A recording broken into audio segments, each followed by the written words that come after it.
Oke, kali ini kita akan bedah tuntas dunia peretasan SISIM yang kelihatannya rumit.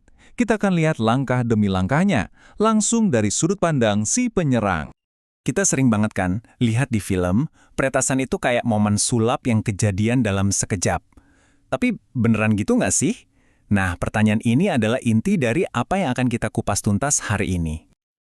Jadi, buang jauh-jauh deh bayangan soal ngetik super cepat di layar hijau hitam itu.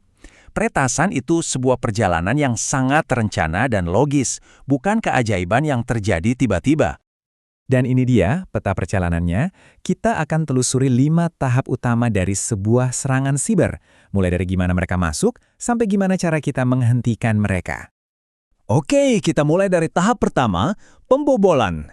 Ini adalah momen di mana penyerang untuk pertama kalinya berhasil menginjakkan kaki di dalam sistem target, momen yang paling krusial.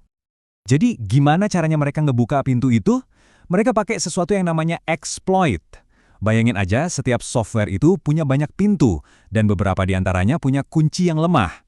Nah, exploit ini adalah kunci yang dibuat khusus untuk membuka pintu-pintu lemah itu. Tentu aja, cuma buka pintu doang kan nggak cukup.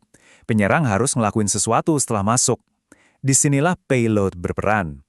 Kalau exploit itu kuncinya, payload itu barang yang mereka bawa masuk, bisa jadi alat sadap, bom waktu, atau sekedar buat ngebuka jendela biar mereka gampang balik lagi.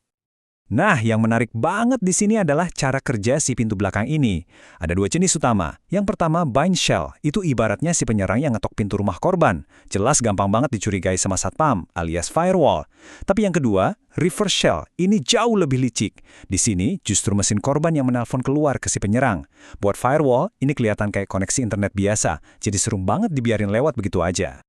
Lanjut ke tahap kedua, pengambil alihan. Ingat, berhasil masuk itu baru permulaan. Tujuan sebenarnya adalah mendapatkan kendali penuh atas sistem itu. Konsep kuncinya di sini adalah privilege escalation. Pas pertama kali masuk, si penyerang mungkin levelnya cuma kayak tamu biasa. Tujuannya adalah untuk naikin level itu. Dari tamu jadi manajer gedung, dan akhirnya jadi pemilik gedung yang punya kunci master ke setiap ruangan. Dan salah satu cara paling umum buat dapetin kunci-kunci master itu adalah dengan mengincar aset paling berharga di sistem manapun, kata sandi atau password pengguna. Tapi sistem modern itu nggak sebodoh itu. Mereka nggak menyimpan kata sandi dalam bentuk teks biasa. Sebaliknya, kata sandi diubah jadi serangkaian kode acak yang disebut hash. Proses ini cuma satu arah. Anda bisa mengubah password 123 jadi hash, tapi Anda nggak bisa balikin hash itu jadi password 123 lagi. Jadi, apa yang dilakuin si peretas? Mereka nggak coba-coba nebak kata sandi langsung di sistemnya. Itu sih sama aja bunuh diri, bakal langsung ketahuan dan akunnya dikunci. Sebaliknya, mereka mencuri seluruh file yang isinya hash ini. Lalu, di komputer mereka sendiri, mereka pakai alat super canggih untuk nyobain jutaan kombinasi kata sandi per detik. Diubah jadi hash, terus dicocokin. Ini yang disebut offline cracking. Sangat senyap dan efektif banget. Setelah berhasil menguasai satu mesin, permainannya belum selesai. Justru baru dimulai. Kita masuk ke tahap 3, perluasan. Bagi penyerang, mesin pertama itu seringkali cuma batu loncatan aja. Disinilah konsep lateral movement atau gerakan lateral berperan. Ini tuh seni melompat dari satu komputer ke komputer lain di dalam jaringan internal yang sama. Tujuannya apa? Buat menemukan harta karunnya. Bisa data pelanggan, rahasia dagang, atau server keuangan. Dan yang bikin ini sangat berbahaya adalah caranya. Mereka nggak lagi mendobrak pintu. Mereka pakai kunci yang udah ada. Dengan kredensial yang dicuri, mereka bisa masuk lewat remote desktop seolah-olah mereka adalah admin IT. Mereka juga pakai alat-alat bawaan sistem kayak PowerShell. Jadi semua aktivitas mereka terlihat kayak pekerjaan normal. Intinya, mereka berbaur. Jadi hampir nggak kelihatan di tengah lalu lintas jaringan. Sekarang kita masuk ke babak jangka panjang.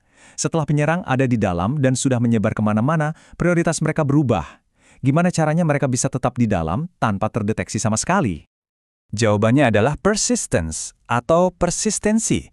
Penyerang pengen memastikan, biarpun sistemnya di-restart atau kata sandi diganti, pintu belakang yang mereka buat tetap terbuka. Mereka mau jadi penghuni tetap, bukan cuma tamu yang numpang lewat. Jadi, ada 2 tujuan utamanya di sini. Pertama, ciptakan cara supaya bisa selalu balik lagi. Ini bisa sesimpel membuat schedule task yang ngejalanin kode mereka setiap jam. Kedua, bersih-bersih. Hapus semua jejak, semua log, semua file yang bisa jadi bukti kalau mereka pernah ada di sana. Pokoknya jadi hantu di dalam mesin. Oke, kita udah lihat semua taktik dari buku panduan si penyerang. Sekarang saatnya kita balikkan skenarionya dan masuk ke bagian paling penting, gimana cara kita membangun benteng pertahanan. Oke, ini bagian krusialnya, pertahanan. Coba perhatikan, setiap langkah di sini adalah jawaban langsung buat taktik penyerang yang udah kita bahas tadi. Pertama, perbarui sistem secara teratur. Ini hal paling dasar, sama aja kayak ganti kunci-kunci yang udah usang biar exploit nggak bisa masuk. Kedua, kata sandi yang kuat plus autentikasi multifaktor, MFA, ini bikin metode pencurian dan pemecahan hash jadi jauh lebih sulit. Ketiga, dan ini penting banget, prinsip hak istimewa terendah. Artinya, setiap akun cuma punya akses seperlunya aja, nggak lebih. Ini buat menghentikan privilege escalation dari awal. Keempat, segmentasi jaringan. Bayangin ini seperti membangun tembok-tembok di dalam benteng Anda. Kalau satu area jebol, penyerang nggak bisa bebas berkeliaran ke area lain. Ini buat membatasi lateral movement. Dan terakhir, pemantauan berkelanjutan. Ini cara kita nangkap hantu di dalam mesin dengan mencari aktivitas aneh yang bisa jadi pertanda.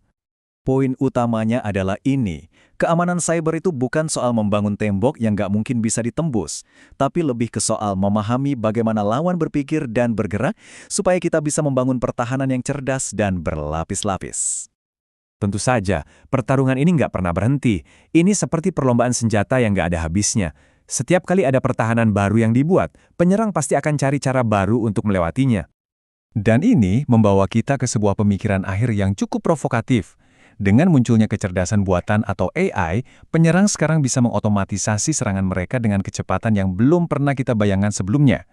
Jadi, pertanyaan besarnya adalah, dalam perlombaan senjata ini, apakah tim pertahanan akan selalu selangkah di belakang, atau bisakah kita benar-benar mengungguli mereka?